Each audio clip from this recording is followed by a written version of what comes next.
this with Dragons of Tarkir's early previews, but my goodness does it feel good to see a Magic set that looks like a Magic set. Tarkir Dragonstorm, or Dragonstorms of Tarkir as I keep calling it, looks incredible. Like, there's an element of nostalgia of seeing certain elements, like references to Alesha, Anafenza, seeing the old clans, seeing dragons that have some elements of the old broods in them. I guess there is an element of nostalgia to it, and I do have a real soft spot for original Khans of Tarkir and that entire block as well. But really, I think it's more than that. Like, not a lot of this is really member berries. It's not the member berries in the same way that we got with, just references to random characters showing up in other planes. Instead, when I sat and watched the trailer, I actually felt like I was watching a new development in Magic's storyline that was devoid or detached from loot, which is good, I guess, for me. I don't know, some people like him, some people don't. That's not really the point of this video. But seeing this child play with an Ugin doll and seeing the recognizable landscapes of a Abzan fortress put up its battlements as a dragon draws near, and some ramifications of new Dragonstorms, it piqued my interest. It made me feel like I was watching albeit a CGI version of a trailer from 10 plus years ago. At one point, Magic the Gathering was doing really well to have the best trailers in the business. The best trailers in all of tabletop gaming, not just card gaming.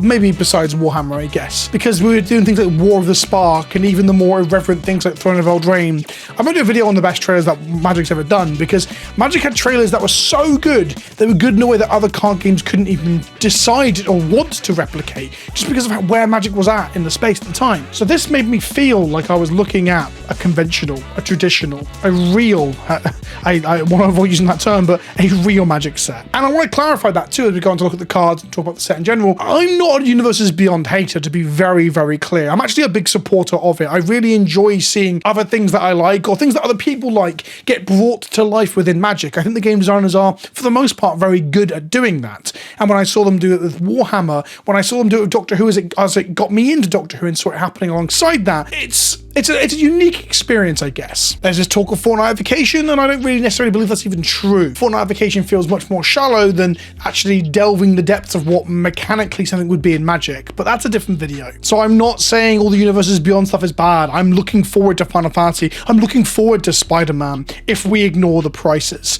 I guess that's a whole frustrating topic that we'll talk more and more about as those sets approach. But I felt borderline emotional looking at previews yesterday and looking at the trailer and getting excited and talking to other long-term and newer Magic fans about what we were seeing. It wasn't seeing something else from another intellectual property showing up in Magic. It was instead very much Magic doing its thing, its twist, its take on some culture, some real-world culture. And in many ways, it's two sides of the same coin. It's two sides of the current version of Magic. We have huge mythical dragons and splashy legendary creatures and all this sort of stuff that feels very Magic. And then on the flip side, we've got 15,000 different art treatments for every card going, which is very much the new contemporary landscape of Magic that feels a million miles away from what Dragons of Tarkir and the Tarkir block was. And that's not a criticism, that's an observation. It's funny to see the old mixed with the new, and it feels good. It's proof that they can do this. They can make Magic sets like they used to. Not every set needs to be a pastiche, a hodgepodge of references to both out-of-canon stuff and in-canon stuff, but the in-canon stuff's wearing a hat that is themed to the plane upon which we are seeing it. Instead, it feels respectful, it feels fleshed out, it feels not real, that's not really the word I'm looking for, perhaps strong in terms of world building. I'm not saying that like Outlaws at Thunder Junction or Murders at Call of Man didn't have world building in amongst all the irreverent holodeck beach episode style like theming and framing and aesthetics, but seeing the world fleshed out and built with cards, seeing the Dragonstorms, seeing the martial arts of Taigam and his followers, seeing wildlife not that far from our own but mystical enough, seeing cards like Rediscover the Way that reference in canon the rediscovery of the path of the Jeskai, the Way as they call it, seen in previous cards like Secret of the Way, for example. But it also feels like a reference to getting back to basics, doing what Magic has done best for years and years prior to all the current fuckery, for better better or for worse. And I felt this way partially about Bloomburrow and partially about Duskmourn. I think this is the first time that I've really felt it in recent time, and it's just really nice. This feels like some classic goddamn Magic, and I'm into it. That's not to say that I'm not excited about the space set, by the way. I am actually frothing for the space set, at the edge of the blind eternities. Hopefully it feels more akin to the exploration of a new setting like this, or a classic Magic sets do, instead of classic characters wearing space helmets and doing sort of like pastiche, like parody mimetic moments from your favorite science fiction shows. So, should we talk about some fucking cards? Remember, if you're buying any Dragonstorms or Tarkir stuff and pre-ordering it from Cool Stuff Inc. in North America, you can do so via the link in the description below. Use the code KENOBI at checkout, get 5% off your order, and it helps to support the show. And in Europe, it's magicmadhouse.co.uk. Use the on-screen code now to get 5% off your order if you're buying anything from Dragonstorm or just trading cards and miniatures in general. And it is with much excitement to announce that I am now officially sponsored by Gamegenic. I'll be showing off a load of their products across different videos as we go on. This is the Squire Plus, housing my Brennard deck. And I just love this design. The deck box is so fucking solid in terms of its build quality, the magnetic strip, the feel of it. And it's got this side compartment with a true UV protection case in there as well. So you can put your commander in the side, know he's in the deck box. It looks good on a shelf. It protects them from UV light. Gamegenic make the best card game accessories. You know it, I know it. There's a reason Prof aligned with them to send out his deck box, right? He knows it too, and he's the product guy. I'll put a link down below to Gamegenic's web store as well, so you can have a look at their stuff. But don't forget, you can pick up Gamegenic stuff from any good local game store. For example, Cool Stuff Inc. or Magic Madhouse, or your local game store in your town. Gamegenic is the stuff that I collect and put all of my stuff into, from sleeves and deck boxes to folders. I'm in love with Gamegenic. Big shout out to Gamegenic for helping sponsor this video. United Battlefront is a 4-mana sorcery that says look at the top 7 cards of your library. You put 2 non-creature, non-land opponent cards of mana value 3 or less from among them onto the battlefield. Put the rest on the bottom of your library in a random order. I was so hot for this on my first 5 readings because I thought it just said non-land, but it does also say non-creature. It's comparable to Collected Company. Of course, it looks 1 card deeper than Coco ever did, but it can't hit creatures. Importantly, it can hit artifacts, enchantments, planeswalkers, battles, and all sorts of other jazz like that. And by all sorts of other jazz, I mean pretty much those categories, right? It is sorcery speed, so you can't hold up and do it in their end step. It doesn't get around baths, for example, but it will allow you to assemble combos. And I think that's where this will see some play somewhere.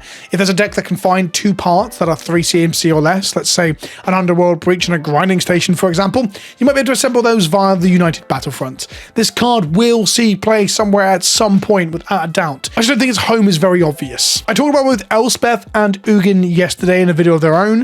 I think they're both incredibly pushed, quite power crept, honestly. Ugin especially, being a 7-mana colorless planeswalker with no pips of color, means that it is a include for the Tron and Eldrazi decks of Modern or Legacy.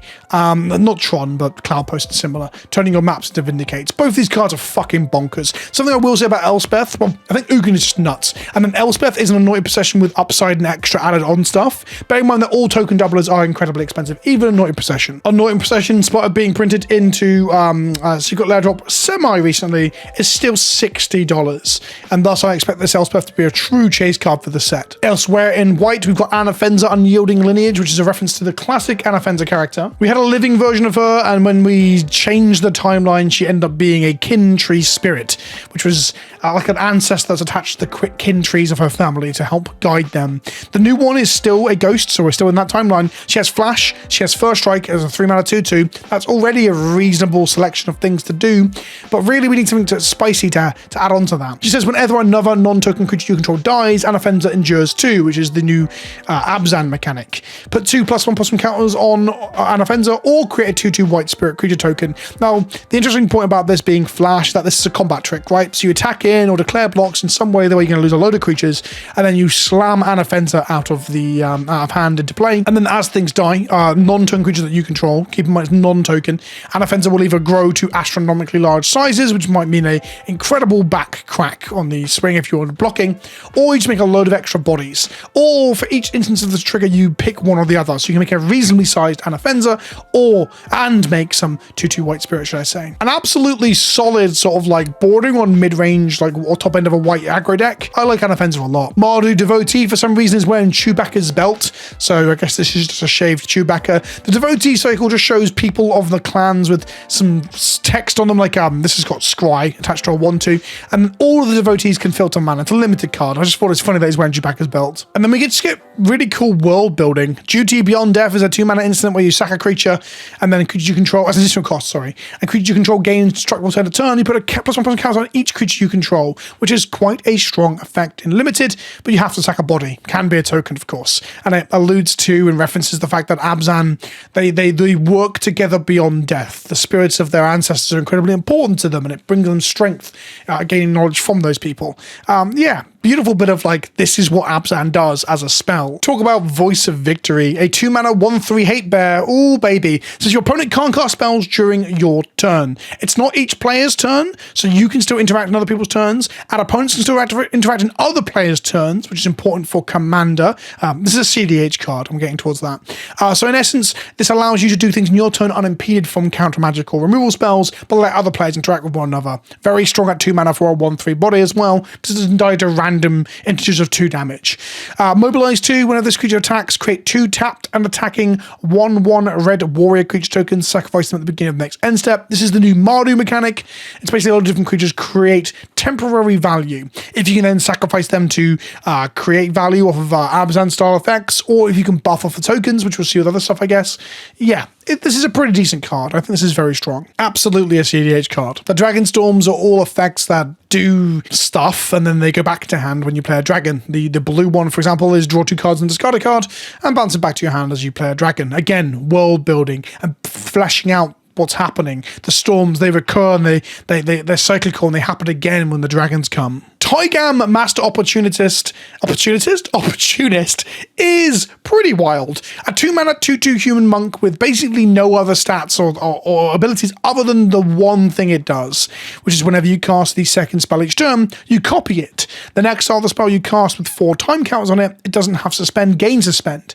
It is just one instance of suspend here. I don't know if suspend is a common mechanic in the set. It might just be showing up here on a mythic. I haven't watched the preview, the early first look video. But each second spell that you cast, you will copy. And it's not instants and sorceries, by the way. So if you play a creature, you will make a copy of it, which comes to play as a token, and then you will suspend the original creature. It's giving you like time-based wrath insurance. It's duplicating your spells, but at like a delayed rate. You can fuck around with the suspend counters pretty easily in Commander, for example, with time walking and similar. This is a very, very cool Commander. Very cheap at 2-mana 2/2 as well for doubling your spells, but that's because you have to wait, in theory, without jumping through hoops for the second copy of it. Big fan of this card, very sweet. Quasi Revan is a 3-mana 3/3 flying, death touching lifelinker. Yeah, 3-mana 3/3 with 3 abilities. Pretty. I think this would have been absolutely absurd in old school Magic, but by today's standards, it's just fine. It's fine plus. This card is good, I guess. Good? Would I say good? I'm really undecided. Flying, Death Touch, and Lifelink are a good combination of stats, right? Anyway, the important part is once it's dead, you can pay 3 mana to exile it from your graveyard and put a counter for each of those keywords onto another creature you control at sorcery speed. So that's the new mechanic for the Sultai brood, the Sultai clan. I find it really funny that I'm struggling to evaluate this. If I was playing a game of Standard and someone slammed this into play, I guess I just wouldn't be blocking it. I can't attack into it either, and it changes races, and when you kill it, it gives you value. I guess that's fine. Sidisi, Regent of the Mires, a 2-mana 1/3 legendary zombie snake warlock that says tap, sack a creature you control with mana value X other than Sidisi, return target creature card with mana value X +1 from your graveyard to the battlefield, activate only as a sorcery. That's right, this is Birthing Pod, but from the bin. This is the Unbirthing Pod. This is the Necromancy Pod. I think this design is really fucking cool. Obviously, you need to get things into the bin and have creatures in play that are smaller CMC than those, but that's not particularly hard. It is interesting that it says X +1 and not X +1 or less. You can't sack a 2-drop to get a 1-drop. You have to sack a 2-drop to get a 3-drop specifically. It stops a lot of the absolute bullshit this could cause. I still think it's a very cool and fun effect. I look forward to seeing what people do with this card. This is this is some tricksy bullshit if ever I've seen one. I mentioned this already in a short, but we've got Dracogenesis and 8 mana. You may cast dragon spells without paying the mana cost. Doesn't say from hand, so that's kind of an upside compared to Omniscience, which is 10 mana. But honestly, honestly, I think Omniscience is probably just where you want to be if you're cheating like this kind of thing into play. Dracogenesis is in the realms of being able to be cast because a lot of Dragon decks have normally got green as an off-color in Commander. Dragon players are acting like this is the second coming of Christ and telling people that, like, you know, they're going to so murder people. I had someone at a Commander table recently cast and resolve Morophon to make all things cost Wooburg, and then there's Thistlands to make all things cost Wooburg less, and then they just cast the Commander, which is Tiamat, got 5 dragons and combo killed the table. It was cool and everything. That's what this will do. This will just allow you to cast Tiamat or similar, go get the dragons that you need, combo kill people, yada yada yada. Yeah, sure. It's both really splashy and exciting, but somehow underwhelming and boring at the same time. I think that's a really fun place for a mythic to be. Dragon players are going to literally shit themselves with excitement, but I'm never going to play this card. Bloomvine Regent is a 5 mana 4/5 flying dragon. Whenever this creature or another dragon you control enters the battlefield, gain 3 life, but it has a sorcery attached to it, which is an Omen. Omen is a new mechanic for the set. Omens, once resolved, shuffle into your library. The sorcery side is basically a version of Cultivate, so you'll open up to 2 basic forest cards though, reveal them and put 1 into the battlefield tapped and the other into your hand. So on one side it's ramp in the early game, in the late game it's a 4/5 for 5 that flies in green, which is unusual, but we know they bend the flying part of the colour pie when it comes to the dragon-based sets for green. But on top of that, every dragon that you put into play will gain you 3 life as well, giving you a stabilizing element. It's cool that it's 2 effects. It's not the most exciting one. Like, both sides of it feel pretty reserved and dialed down, but I like the design space. Craterhoof Behemoth is back. 8 mana 5/5 haste beast. When it ATBs, trigger, give +X/+X to all creatures you control, where X is the number of creatures you control. Yeah, absolute classic. One of my favorite Magic cards of all time. My favorite finishes in Commander, one of my favorite finishes in Cube. I do like playing it in other formats. I played it in Historic and Timeless and Legacy and Modern. What a card. I can't wait to hoof people in Standard too. I'm going to find a hoofball deck, maybe an elf ball deck using the elves from Foundations, but I am so glad to see it back, and this art fucking slaps. Did a short about that as well. Magali makes incredible stuff, and I like to see her flexing her artistic muscles, not just at like character portraits, but now at like this giant mammoth of a thing. It's the good shit. All Out Assault is a 5 mana enchantment in Mardu and 2 colorless. Creatures you control get +1/+1 and Death Touch, which is kind of the icing on the cake. The real thing is that when it enters the battlefield, if it's your main phase, there's an additional combat phase after this phase, followed by an additional main phase. When you next attack this turn, untap each creature you control. In essence, see this as a 5 mana, take an extra combat and an extra main phase spell that also untaps your creatures, and just has an Anthem plus Death Touch attached to it to make it an absolute fucking backbreaker of a finishing haymaker. Betor, King of All, is a 5 mana 5/7 spirit dragon. There's 1 for each of the clans at Mythic for these things, and this one flies, obviously, as a dragon. At the beginning of your end step, if creatures you control have toughness 10 or greater, draw a card. If creatures you control have toughness 20 or greater, untap all creatures you control. And if creatures you control have total toughness of 40 or greater, each opponent loses half their life, rounded up. I genuinely thought the last pip was going to be like you win the game or some shit. I'm glad it's not, because it sounds too easy to pull off. Yeah, cool card. I'm not excited to play with it, but I think it's a very splashy and fancy mythic to reward you for going real fucking chunky. Frostcliff Siege is the blue-red or Jeskai missing white siege. There's 1 in each color pairing, it looks like. As this enchantment enters, choose Jeskai or Temur. Oh yeah, sorry, they're not just for one of the clans, they are the clan that shares the 2 colors, yeah.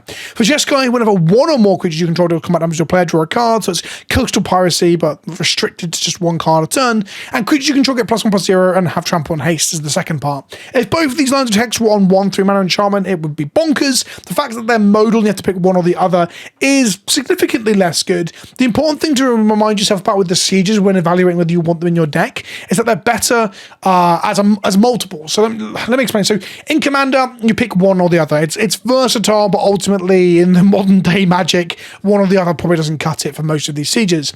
In 100 card singleton or singleton in general, like Cube or Commander, when you have multiple copies of this, the extra mode gives you something to get away from it being a redundant card. Now, in the case of Frostcliff Siege, if you had multiple sieges in play on Jeskai, when you hit with a creature, you draw multiple cards. So it's almost not redundant anyway, but I feel like that's the space it's going into.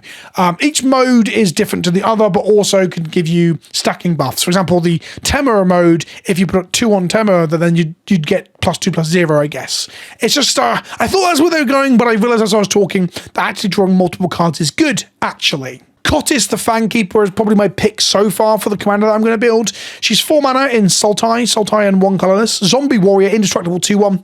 Whenever Kotis deals combat damage to a player, exile top X cards of their library, where X is the amount of damage dealt. You may cast any number of spells with mana value X or less from among them without paying their mana cost. This is exciting. This is an interesting balance where you want to like get her big and hit people so you can exile a load of cards and cast a load of spells for free. But if you get her too big, you just one-shot or kill the person you're hitting. And when you kill them, they die as a state-based action and you won't get the trigger. The trigger will resolve, but there'll be no library to exile from. So she does this thing where if you want to manipulate and play with your dinner, play with the other players at the table, Kotis wants you to keep people alive as you hit them. I think that's a really interesting balance and dynamic to a game of Magic. I'm probably going to build this with like very little like win conditions in the 99 other than perhaps commander damage, I guess, with pump spells. I'm going to pump over berserks and giant growths and equipment and just hit people and play their decks. I think it's a lot of fun. Neriv, Heart of the Storm, is a 4 mana 4/5 flying spirit dragon. This is the Mardu mythic dragon. If a creature you control has entered this turn and deals damage, it deals twice that much damage instead. So in essence, this is for things with dash and haste in general, but dash being the old Mardu mechanic, but also things that ping upon attack or have counters, you can remove them to shoot people. Neriv is an incredibly aggressive creature. I'm actually surprised it doesn't have haste itself, but I guess there now been 8-point like damage output from it coming in attacking. So actually, I completely understand why Neriv herself does not have haste. That said, a pair of lightning greaves are similar, and you are smacking someone for 8 in the air. Rakshasa's Bargain is an uncommon that costs 3 mana, green, black, and blue, or if you haven't got one of the colors, you can pay 2 colorless mana instead, or generic mana, should I say. Look at the top 4 cards of your library, put 2 of them into your hand, the rest into your graveyard. So basically, this is Stock Up, which I've just done a video about how it's a 4 of in Legacy. Stock Up is always 3 mana, but always sorcery. Rakshasa's Bargain can be 3 mana if you're in Sultai.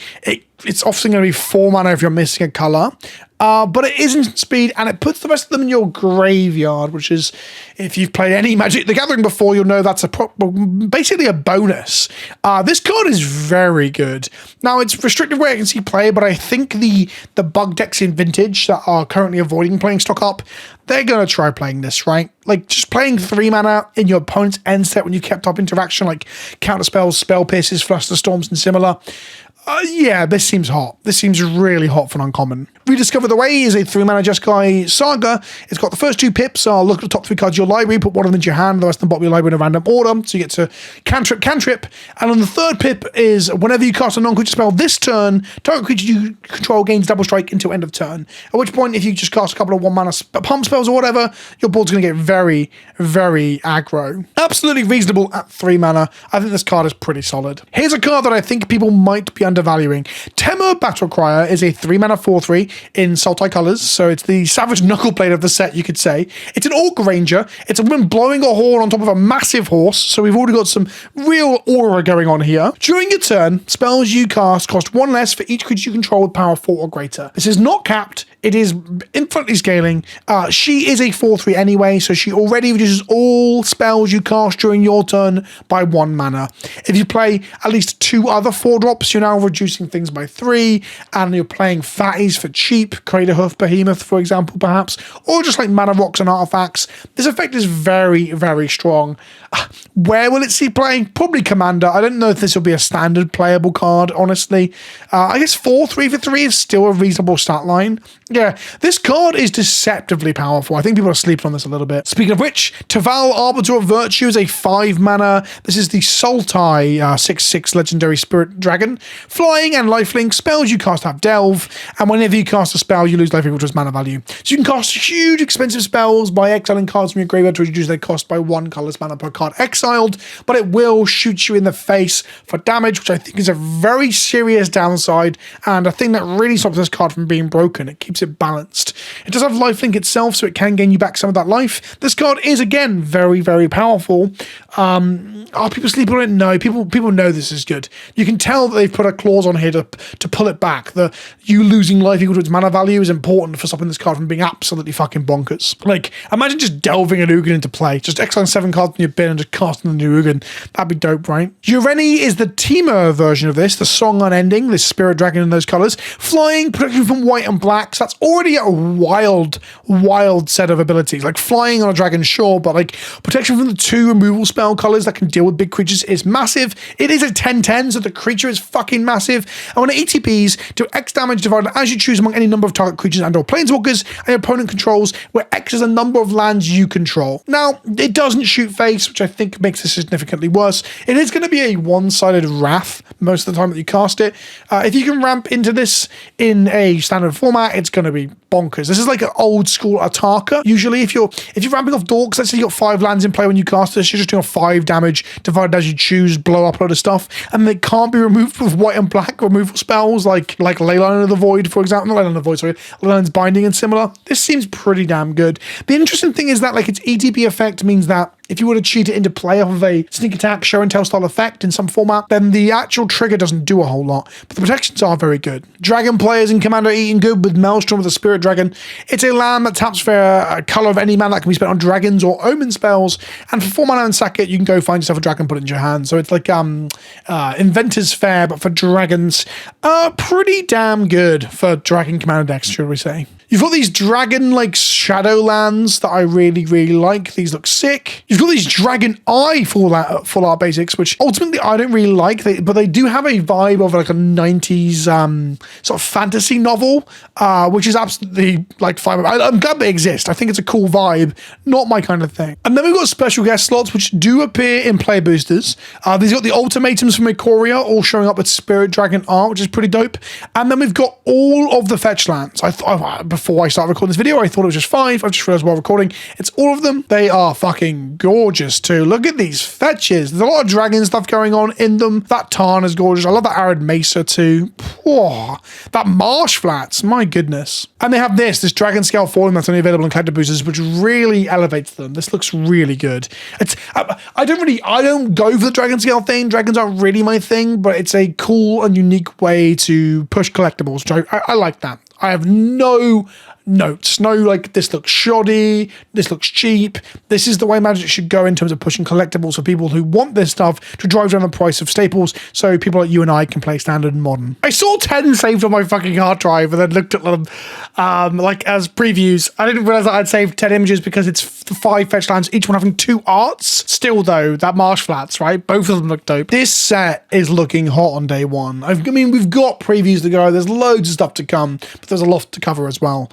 Basically, I love it. I fucking love the look of Dragonstorm of Tarkir. It fills me with faith for the rest of the year. It fills me with excitement for this being Magic's biggest year yet, in terms of both product output, the money they're going to make off the over fucking pricing of Universes Beyond stuff, but also just how banging the actual standard sets can be. I'm optimistic. You're not used to this, are you? You're not used to me being this positive, but I'm fucking loving it. I'm very, very hyped for this. Are you going to hit pre-release? Are you excited? Have I missed something so far? Did I get something wrong during this video? Let me know in the comment section below, and I'll see you in the next one. Ta-ta for now.